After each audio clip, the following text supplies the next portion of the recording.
Hello YouTube, c'est Flora, j'espère que vous allez bien. Aujourd'hui, je vous retrouve pour une vidéo où on va parler de teint.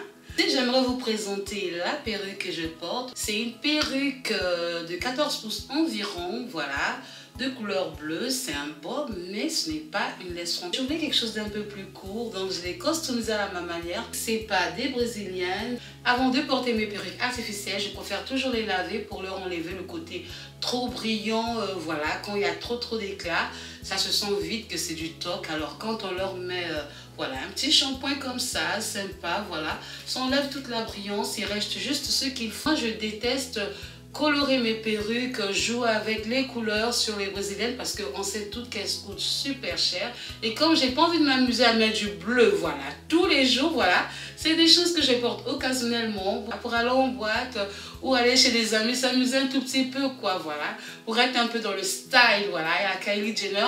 Donc je mets ce genre de perruques. Je préfère vraiment les prendre, voilà, en synthétique, comme ça ne me coûte pas cher. Les filles qui veulent bien s'amuser à colorer leurs cheveux, à changer de perruque, à changer de tête, à changer de style. Moi, je trouve que c'est juste trop bien d'avoir, voilà, des perruques de ce genre qui ne gaspillent pas du tout vos brésiliennes. Si vous êtes fan de make-up comme moi, voilà, il y a une chose qu'on déteste toutes. On a le fond de teint qui était mais flawless quand on est sorti de la maison. Et tout d'un coup, après 3-4 heures, on se retrouve avec un fond de teint mais juste horrible. Le fond de teint se sépare, voilà, là, à partir de l'arête du nez, du sébum qui apparaît. Et ça, c'est juste dégoûtant. Donc ça, c'est la chose qu'on détecte le plus quand on veut de faire. On cherche un petit coin, on prend un peu de poudre, on rajoute sur notre visage. Et ça, c'est l'erreur à ne pas faire. Parce que justement, on va rajouter de la poudre sur cette peau qui est déjà graisseuse. Donc, elle va former tout simplement des paquets, voilà, des plaques sur le visage qui vont encore continuer à se séparer. Et à la fin, on aura un visage comme un monstre. Ça sera juste horrible, dégueulasse. Il ne faut absolument pas agir de la sorte. Alors, que faire pour éviter ce fond de teint qui coule, qui ne tient pas, qui ne reste pas ?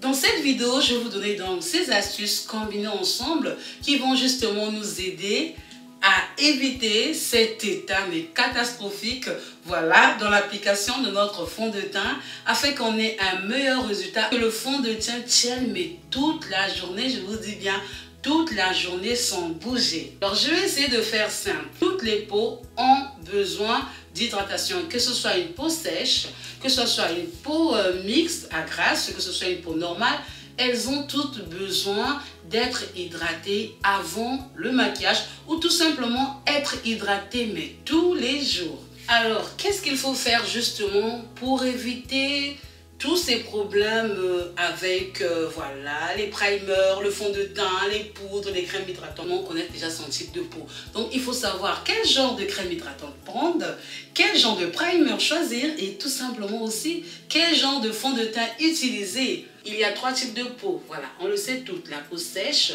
la peau normale et la peau mixte. La peau mixte, c'est tout simplement le genre de peau que j'ai, donc avec la zone D, voilà, qui est grasse, et tout simplement les autres ailes du visage qui restent assez normales. On va tout simplement se dire même, moi j'ai déjà un visage assez gras, j'ai besoin justement de faire tenir mon fond de teint et j'ai une peau très grasse et avec un excès de sébum. Pourquoi vais-je encore hydrater mon visage? Je préfère tout simplement zapper cette étape-là, passer directement par l'application de mon fond de teint et puis continuer. Ça va éviter justement de mettre encore plus d'huile sur mon visage.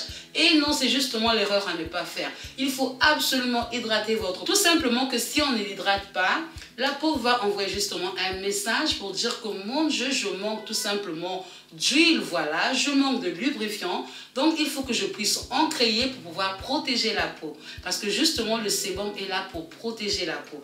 Donc, la peau va créer encore plus de sébum. Donc, on va se retrouver avec un sébum multiplié par 2. Et pour hydrater notre peau, il faut absolument qu'on connaisse le type de peau que nous avons.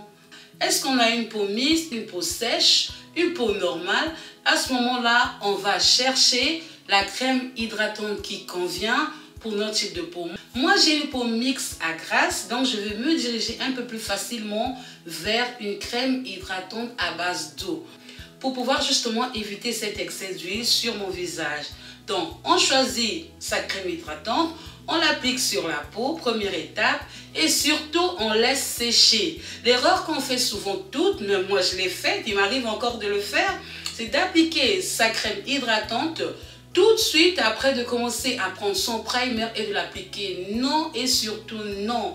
Il faut absolument laisser la crème hydratante pénétrer dans la peau, faire son travail, voilà, s'accrocher et la laisser sécher. Parce que si on mélange la crème hydratante qui est à base d'eau par exemple, avec un primer, une base de teint qui est à base de silicone ou qui est à base d'huile, on va se retrouver avec deux types de corps qui vont tout simplement se séparer. Alors, avant de choisir son primer, il faut aussi connaître quel genre de type de peau on a, donc quel genre de fond de teint on va utiliser. Je vais me diriger vers un primer à base de silicone. À ce moment-là, je dois absolument prendre un fond de teint qui sera à base de silicone. Quand on a la peau grasse, en général, on a envie d'utiliser les fonds de teint matifiants. Donc, si on prend un fond de teint qui est juste matifiant, qui est souvent fait à base de silicone et qu'on vient le mélanger avec un primer qui est fait à base d'eau, il y aura juste un problème. C'est que les deux ensemble ne vont pas ensemble, ils vont juste se séparer. Donc le silicone de ce côté comme fond de teint et l'eau avec le primer, en les mélangeant, au bout d'un moment, ils vont se séparer. Et vice versa, si on prend un fond de teint à base d'eau, en général les peaux sèches, elles prennent bien les fonds de teint à base d'eau, c'est assez léger, voilà. Les peaux sèches, elles n'ont pas en général besoin de massifier leur visage. Du coup, elles se dirigent plus facilement vers les fonds de teint à base d'eau. À ce moment-là, elles vont mettre le fond de teint à base d'eau et puis mettre justement une primer à base d'huile ou à base de silicone. Les deux mélangés ensemble n'iront pas. Donc, en choisissant la crème hydratante, le primer, le fond de teint, il faut juste faire très attention. Il faut juste les choisir en connaissant son type de peau. Moi, j'ai la peau mixte à grasse et je me dirige souvent vers des primers, même si je n'en mets pas tout le temps, mais je me dirige souvent vers des primers à base de silicone parce que je trouve que ça bouche vraiment les pores. Quand vous prenez votre fond de teint, faites attention au primer que vous utilisez, à la crème hydratante que vous utilisez. Alors, on va prendre une crème hydratante à base d'eau, un primer à base d'eau, un fond de teint à base d'eau. Fond de teint à base de silicone pour faire simple. Primer donc base de teint à base de silicone. Moi, ce que j'aime faire, je prends ma crème hydratante à base d'eau, je la dépose sur mon visage, je laisse pénétrer 5 minutes environ. Je vais prendre un mouchoir, je vais venir déposer sur mon visage pour absorber l'excès. Je prends ma primer, donc une primer à base de silicone justement parce que je vais utiliser un fond de teint à base de silicone. Donc fond de teint silicone, primer silicone. J'espère que vous comprenez. Fond de teint base d'huile, primer à base d'huile. Fond de teint à base de silicone, primer à base de silicone. Par contre, la crème hydratante est à base d'eau. Donc, pour éviter qu'il y ait un transfert, un mélange, je vais donc déposer ma crème hydratante sur le visage et je vais venir absorber l'excès avec un mouchoir en papier après à peu près 5 minutes, le temps que la peau ait tout absorbé. Et il n'y aura pas le fond de teint qui ne va pas voilà, se voir. Vous n'allez rien remarquer, ça sera juste parfait. Le mouchoir en papier va juste enlever l'excès de produit qui reste sur les pores, à l'intérieur des pores. Cet excès de produit qui, à la fin de la journée, remonte. Alors, maintenant que j'ai fait tout, je me suis hydratée, voilà, j'ai attendu mes 5 minutes, voilà, j'ai déposé mon mouchoir pour absorber l'excès de sébum. J'ai appliqué mon primer, je l'ai laissé aussi sécher. Il faut laisser le temps au primer de sécher sur la peau. Déjà le primer, quand vous le mettez, vous tapotez, mais petit à petit pour qu'il pénètre bien sur la peau et vous laissez aussi sécher. C'est pour dire que c'est pas des choses à faire tous les jours. Le fond de teint, voilà, on le met, c'est bien, mais le primer, on le met pas tous les jours parce que c'est quelque chose, voilà. Faire attention, il y a des moments où il bouche les pores, donc il faut vraiment trouver celui qui est adapté à votre type de peau. C'est pas quelque chose à mettre tous les jours, ça cause des boutons à certaines personnes. Donc il faut quand même faire attention à ce genre de produits. Ce sont des produits spéciaux qu'on utilise selon les occasions spéciales. Enfin, vous avez pris votre fond de teint que vous déposez sur votre visage en tapotant, mais vraiment en essayant de faire pénétrer le produit à l'intérieur de la peau. On tapote comme ça. On laisse mais vraiment pénétrer le produit à l'intérieur, voilà. Donc je vais vous montrer un peu comment faire, les gestes à faire. Laissez vraiment le produit pénétrer. C'est comme si on voulait le faire pénétrer à l'intérieur de nos pores.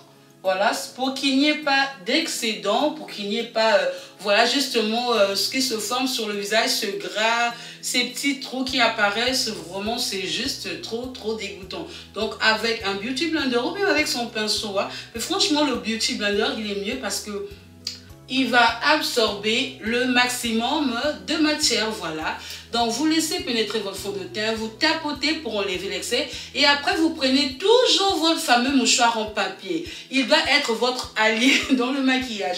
Donc, vous le prenez et vous voulez le redéposer sur le visage en tapotant légèrement pour enlever l'excès de produit. Pas l'excès de sébum, mais l'excès de produit, voilà, pour qu'il ne reste que le nécessaire sur la peau. Et à ce moment-là, vous allez venir poudrer, mais finement. Et la même est légère, les filles, parce que franchement, après, on se transforme juste en masque poudreux.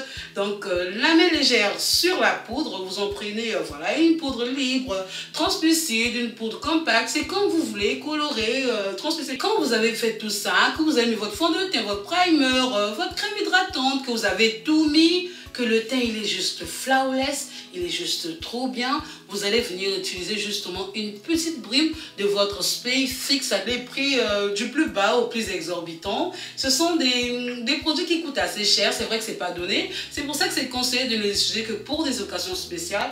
Moi j'utilise celui de Kiko, bon il me convient. C'est vrai que je connais leur utilité, ils sont assez bien, ils font leur job. Je pense que ce n'est pas le meilleur parce que je ne les ai pas tous tentés, mais celui-ci il fait son job. Par contre, moi je suis pas trop primer, voilà. Je pense que dans mes vidéos maquillage, vous voyez très bien que je suis pas trop primer. J'ai pas l'habitude de faire...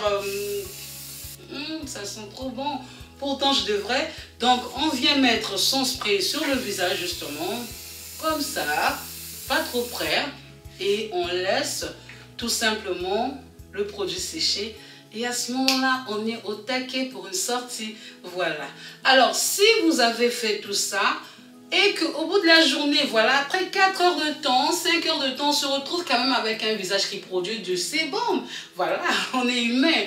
À ce moment-là, vous allez prendre une dernière cartouche. C'est la cartouche justement des lingettes massifiantes. Moi, je les achète chez Kiko. Elles glissent facilement dans un sac à main. Je les emporte partout. Quand je voyage, quand j'ai une petite sortie, je les ai toujours dans mon sac. Même quand je ne suis pas maquillée, je ne m'en sépare jamais. Que je sois maquillée ou pas, j'ai toujours mes lingettes massifiantes dans mon sac. Parce que franchement, maquillée ou pas, j'ai pas envie de me retrouver avec un excès de sérum dans un coin. Voilà, je déteste ça. Là, ce sont des petits feuillets. Après, on peut prendre des feuilles pour faire le café, des filtres à café. Voilà, on vient les tamponner sur le visage. On va remarquer qu'il y aura du gras qui va se former. Et ça va matifier le visage. À ce moment-là, on peut venir rajouter une fine couche de poudre, mais vraiment toujours une fine couche de poudre. Quand vous voyez que votre visage commence à faire sortir quand même un peu de sébum, le fond de teint il est toujours là, il tient toujours, mais il commence à devenir un tout petit peu terne, n'attendez pas trop, un petit moment aux toilettes, voilà, et vous allez vous refaire, voilà, une beauté en utilisant ces lingettes massifiantes. Donc, si vous n'avez pas de lingettes massifiantes, que vous êtes dans un pays où c'est un tout petit peu compliqué d'avoir tout ça, voilà, ou tout simplement vous n'avez pas envie de gaspiller 7-10 € pour acheter des lingettes massifiantes, n'hésitez pas à prendre tout simplement des petits morceaux de sopalin que vous aurez découpés, voilà, vous les déposez ici, ça absorbe tout, et puis après, fine couche de poudre, c'est parfait, on se casse pas la tête. Mais moi, voilà, moi ça c'est pratique, c'est bien fait, c'est tout mignon, voilà, j'aime bien, voilà, privilégier les blushs mat. Tout simplement pour pouvoir apporter plus de matité à notre maquillage, donc éviter un surplus de brillance. C'est vrai que maintenant avec l'highlight, on n'y pense pas trop, c'est tellement bon, mais l'highlight en excès, on l'utilise la nuit. On ne va pas sortir comme ça de jour avec cette lumière, ce feu sur les pommettes, voilà, sur les joues, et voilà, sur le menton, sur le nez. Non, on privilégie tout ça en soirée, mais en général, évitez les blushs qui sont trop satinés, l'excès de, voilà, d'highlighter, parce que franchement, mélanger, ça donne un effet trop lumineux. Donc, j'espère les filles que toutes ces astuces vont vous aider. Franchement, à faire tenir votre maquillage, votre fond de teint, mais de tonnerre toute la journée. En tout cas, combinant ensemble, elles sont juste mais graves, voilà. Elles font juste du feu. La vidéo est à présent terminée les filles. J'espère que ça va vous aider à faire tenir votre maquillage mais de ouf toute la journée. Si vous aussi vous avez des astuces qui sauvent la vie, n'hésitez pas à nous les mettre en commentaire. Ça fera plaisir, voilà. Que nous aussi nous puissions en profiter. Je vous fais plein de gros bisous.